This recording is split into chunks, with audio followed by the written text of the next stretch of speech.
नमस्कार, मैं हूं आरती। आप देख रहे हैं अपना भारत। अगर अभी तक आपने सब्सक्राइब नहीं किया है तो जल्दी सब्सक्राइब करिए। और आज हम आपको दिखाने जा रहे हैं एक ऐसी कानूनी कथा जिसमें न्याय का मंदिर ही लूट का अड्डा बन गया।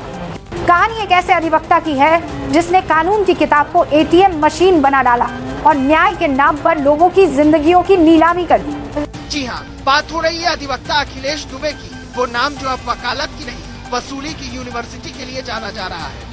जांच में जो खुलासा हुआ उसने पूरे कानूनी तंत्र की जड़ों को हिला दिया। अखिलेश दुबे कोई आम वकील नहीं था। वो केस नहीं बनाता था, केस गढ़ता था। लोग कहते हैं कि वो अदालत में नहीं, अपराध के स्क्रिप्ट राइटर के रूप में बैठा था। उसकी अदालत में जजमेंट नहीं, जुर्माना तय होता था, और वो भी लाखों में। कानून के इस कलाकार ने अपने जाल में फंसाने के लिए कुछ चुनिंदा लड़कियों को बनाया था अपना हथियार। नाम नहीं, कोड नेम दिए गए MS PT RK GS, यानी वकालत के इस अंधेरे साम्राज्य में हर लड़की एक कानूनी मिसाइल थी जिसे जरूरत के हिसाब से लॉन्च किया जाता था। पुलिस की जांच में सामने आया है कि MS कोड नेम वाली युवती जो मात्र 25 साल की है, उसने पिछले 2 सालों में 8 दुष्कर्म के केस दर्ज कराए। अब सवाल ये नहीं कि इतने केस दर्ज क्यों हुए, सवाल ये है कि किस स्क्रिप्ट से हुए।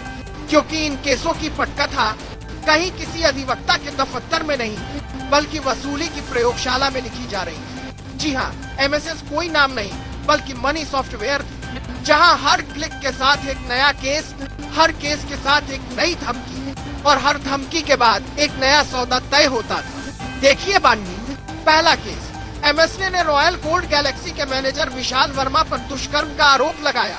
दूसरा केस, मोबाइल दुकान पर काम करने वाले अंकित मेहरोत्रा पर दुष्कर्म और वीडियो वायरल करने की धमकी का केस। और हर केस का एंडिंग एक ही थी, कब्जे में कैश और कानूनी ब्लैकमेल। अब MSS गायब है। वो युवती जो कल तक वीर दर्ज करवाने में एक्सपर्ट थी, आज खुद मिसिंग रिपोर्ट में दर्ज है। पुलिस घर पहुंची, माता पिता बोले मंदिर गई थी, वापस नहीं आई। मोबाइल नंबर पता नहीं।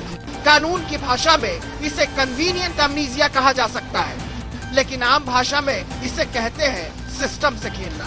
कानून का ये खेल कोई एक दिन में नहीं शुरू हुआ। अखिलेश दुबे ने कानूनी हथियारों को भावनात्मक बमों में बदल दिया। हर केस एक सौदे का जरिया, हर रिपोर्ट एक रैकेट का हिस्सा। और पुलिस वो वही कर रही थी जो अक्सर करती है, पहले मौन रहती है, फिर माफी मांगती है। अब DCP साउथ दीपेंद्र नाथ चौधरी कह रहे हैं युवती की तलाश जारी है। जी हाँ, तलाश जारी, लेकिन सच्चाई की नहीं, जिम्मेदारी की। अखिलेश दुबे की कहानी कानूनी अपराध की नहीं, कानूनी व्यंग्य की कहानी है, जहां एक तरफ आरोपी लाखों देकर निर्दोष बनने की कोशिश करते हैं और दूसरी तरफ सच बोलने वाले चुप करा दिए जाते हैं। अब सवाल सरकार से है, कानपुर की जमीन से उठते इन कानूनी माफियाओं पर क्या यूपी की सरकार भी गूंगी बनी रहेगी? क्या योगी सरकार इस पूरे नेटवर्क पर गाज गिराएगी, या फिर इस भ्रष्ट कानूनी कार्टेल को एक और मौका देगी? क्योंकि जनाब, ये सिर्फ एक वकील की कहानी नहीं है, ये सिस्टम की सर्जरी की जरूरत का सबसे बड़ा सबूत है। और जब तक ऐसे अखिलेश दुबे सजा नहीं पाएंगे, तब तक हर निर्दोष आदमी अपने ही देश में अगला शिकार बनता रहेगा। और ये थी हमारी खास रिपोर्ट, कानून का काला धंधा जब वकील बना वसूली का ठेकेदार। याद रखिए, सच्चाई अगर छिपाई जाए तो वो झूठ से भी ज्यादा खतरनाक हो जाती है।